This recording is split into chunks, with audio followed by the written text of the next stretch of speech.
आजची कथा आहे जबाबदारी नक्की सून मुलाची की लेक जावयाची. सुप्रिया काम संपवून बसलीच होती. तेवढ्यात की काय फोनची घंटी वाजायला लागली. औरंगाबादवरून विमल काकूंचा फोन आला होता. सुप्रिया, तुला एक निरोप द्यायचा आहे तुझ्या बाबांविषयी. तू येऊन आपल्या बाबांना येथून घेऊन जा. आजारी असतात, खूप अशक्त झाले आहेत. आम्ही पण आता तरुण राहिलो नाही. आता त्यांच्या आवरणे अवघड होऊ लागले आहे. असेही शेवटचे दिवस आपल्या मुलांसोबत राहिलेले चांगले. सुप्रिया म्हणाली, ठीक आहे काकू, या रविवारी येतो आणि बाबांना आम्ही सुरतला घेऊन येऊ. मग इकडच्या तिकडच्या गोष्टी बोलून फोन बंद केला. बाबांना 2 भाऊ आहेत. वडिलोपार्जित घर आहे. दोघे तेथेच राहतात. सुप्रिया आणि तिचा छोटा भाऊ विशाल आपल्या परिवारासह सुरतलाच राहत होते. 3-4 वर्षापूर्वी दीपकला फ्लॅट घेण्यासाठी पैशांची आवश्यकता पडली तेव्हा बाबांनी भावाकडून घराच्या आपल्या हिश्श्याचे पैसे घेऊन आपले कपडे लत्ते व खाण्यापिण्यासाठी थोडे पैसे ठेवून बाकी सगळे पैसे दीपकला दिले होते. सुरतला येण्याची त्यांना इच्छा नव्हती, म्हणून जोपर्यंत जिवंत आहे तोपर्यंत साधी एक छोटी खोली ठेवली होती त्यांच्या राहण्यासाठी. सुप्रियाला वाटत होते आई गेल्यापासून खूप एकटे पडले असतील बाबा, पण जुन्या ओळखीतल्या लोकांमध्ये त्यांचे मन रमायचं. गावामध्ये त्यांचं मन रमायचं, कारण तिथे जुनी मित्रमंडळी, नातेवाईक सगळे मित्र भेटायचे.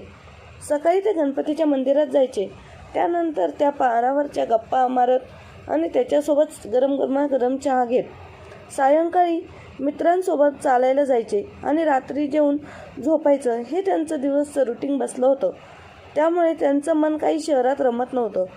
काकू पण त्यांच्याकडे लक्ष द्यायच्या, पण आता त्यांचंही वय झालं होतं. सुरतला 2 बहीण भावांचा संसार पण आनंदात चालला होता. रविवारी सुप्रिया आणि दीपक औरंगाबादला निघाले. सुप्रियाचे पती राजेश एक व्यस्त मोठे पोलीस होते. महिन्याची लाखोंची कमाई आहे त्यांना. अशी सुट्टी घेऊन निघणे खूपच अवघड आहे. दीपकची पत्नी माया, आपले काही वेगळेच विश्व होते. उच्च वर्गाच्या कुटुंबामध्ये उठ-बस आहे तिची.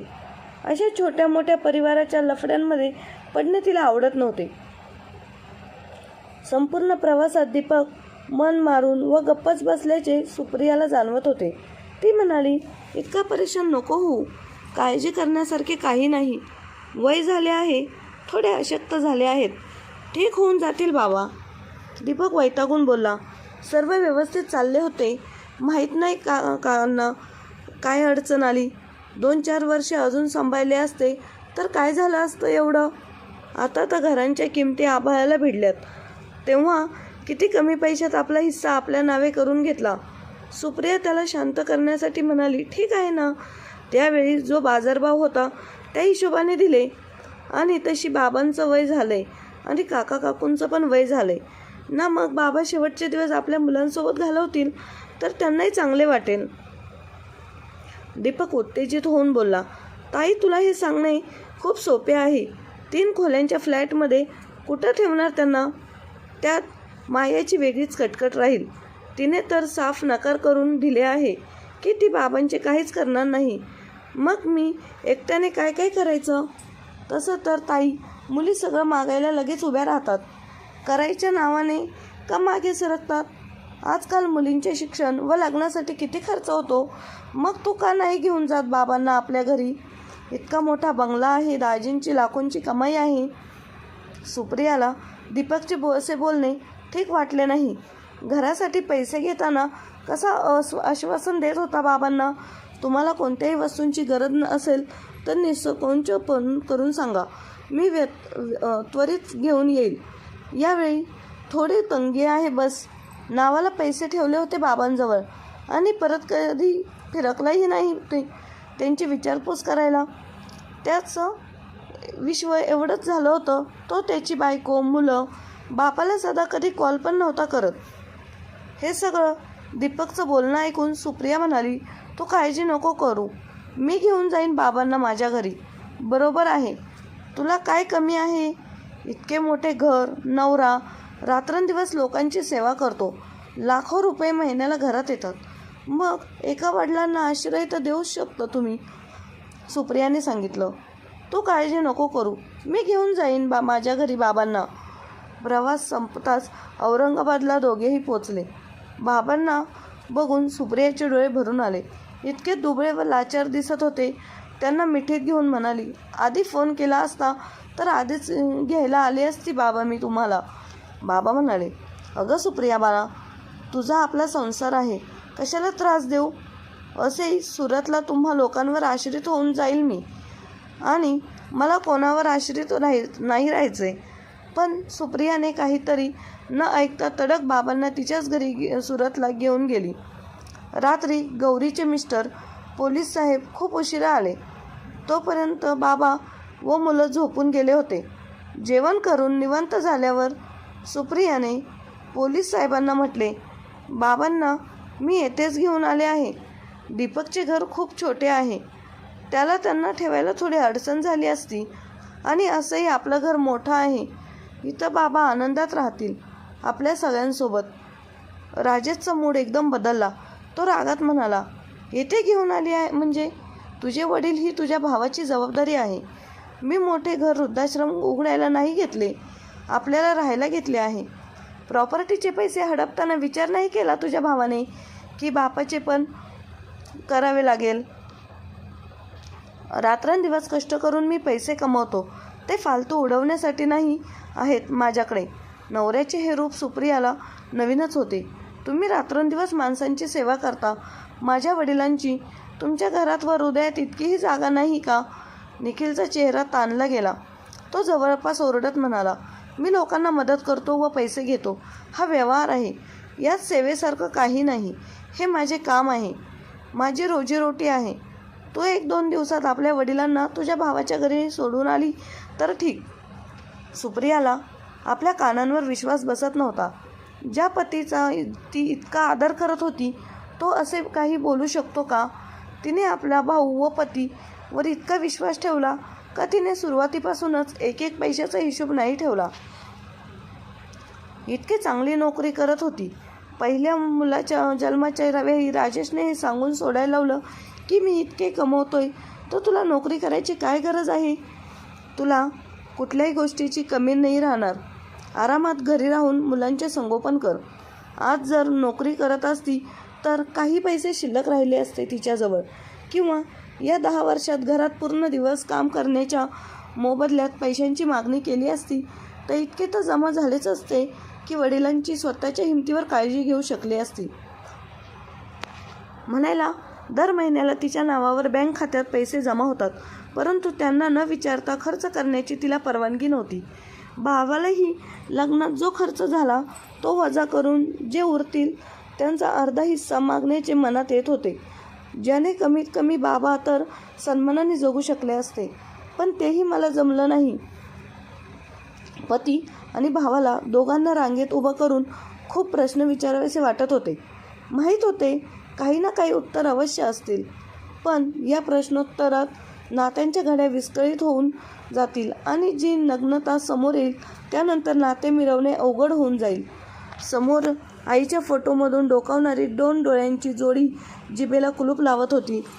दुसऱ्या दिवशी राजेश पोलीस स्टेशनला गेल्यावर जेव्हा नाश्ता घेऊन गौरी बाबांजवळ गेली तर ते सामान बांधून बसलेले होते. उदास स्वरात म्हणाले, सुप्रिया बाळा, माझ्यामुळे आपला संसार खराब होऊ करू नको. माझे असे किती दिवस राहिले आहेत व किती नाहीत तेही माहीत नाही. माझ्यामुळे माझ्या लेकीच्या संसारात विरजन नको. तू सुखाने राहा. मी या जवळच्या वृद्धाश्रमात बोलणं केले आहे. माझ्याकडे जेवढे पैसे आहेत त्यात ती लोक मला ठेवण्यास तयार आहेत. हा पत्ता घे आणि मला तेथे सोडून दे आणि निश्चिंत होऊन आपला संसार सांभाळ. सुप्रिया समजून गेली की बाबांना देह कमजोर झाला आहे, मेंदू नाही.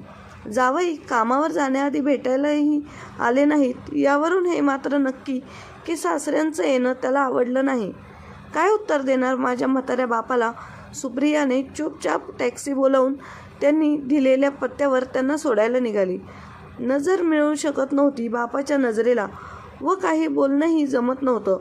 ज्या बापाने जन्म दिला, लहानाचं मोठं केलं, शिकवलं, लग्न केलं, आमच्यात बहीण भावामध्ये कधीही भेदभाव केला नाही, सगळं आम्हाला वेळच्या वेळी दिलं आणि आज त्याच बापाला सांभाळायला मुलगा नकार देतोय आणि मी सांभाळायला तयार आहे तर तिथे माझा नवरा आडवा येतोय. सुप्रियाला इतके आड आणि तिकडे विहीर अशी तिची अवस्था झाली होती. एका बापाला आपल्या लेकीच्या मनाची घालमेल समजत होती. बाबाचं लगेच सुप्रियाचा हातात घेऊन म्हणाले, परेशान नको होऊ तू मुली. परिस्थितीवर आपलं कुठं नियंत्रण असतं. मी येथे समवयस्क लोकांमध्ये आनंदात राहील. तू माझी नकोच चिंता करू. तू आनंदात राहा. पण जाताना मात्र एक सल्ला देतो. तू माझ्यासारख्या कोणाच्याच भरवशावर तुझं जीवन ठेवू नकोस. बापाचा हा सल्ला ऐकून आणि बापाला निरोप देऊन सुप्रियाचा अश्रूंचा बांध फुटला. 3 दिवस झाले होते बाबांना वृद्धाश्रमात सोडून येऊन. सुप्रियाला कोणाशी बोलायचे मन होत नव्हते व काही खाण्याचंही. फोन करून विचारायचीही हिंमत होत नव्हती की ते कसे आहेत बाबा. इतकी आत्मग्नाची होत होती की कोणाच्या तोंडाने विचारावे. वृद्धाश्रमातूनच फोन आला की बाबा आता या जगात राहिले नाहीत. सुप्रियाच्या पायाखालची जमीनच सरकली आणि मोठमोठ्याने ढसढसा रडू लागली. 10 वाजले होते. मुलं सहलीला गेले होते. 8-9 वाजेपर्यंत येतील. राजेश तर रात्रीच येतो.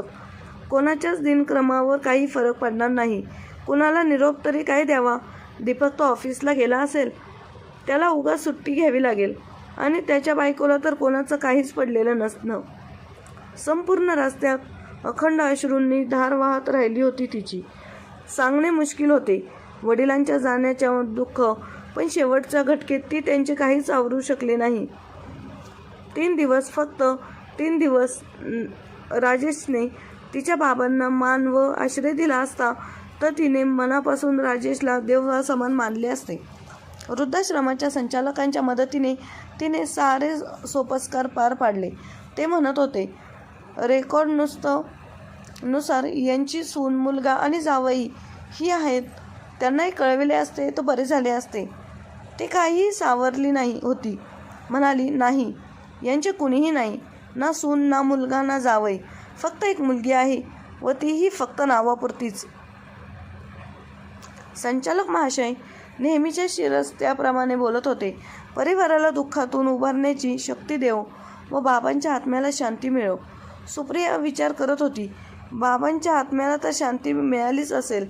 जाण्याआधी त्यांचा सर्वविषयीचा भ्रम जो तुटला होता. समजून गेले असतील कुणाचं नसतं. मग त्यांचा आत्मा कसा शांत राहील. वृद्धाश्रमाचे मालक त्यांच्यासमोर श्रद्धांजली वाहताना बोलतात आणि हो, परमात्मा तिला इतकी शक्ती देव की ती बहीण आणि पत्नीचे नाते कसेबसे निभावू शकेल. हा पैसाच आहे जो एकटा सर्व नात्यांचे नाते निभावतो आहे. आज जर सुप्रियाच्या बाबांनी त्यांची प्रॉपर्टी आधीच मुलाला दिली नसती तर त्यानेच देखील सांभाळलं मुलाने आणि सुनेने केला असता.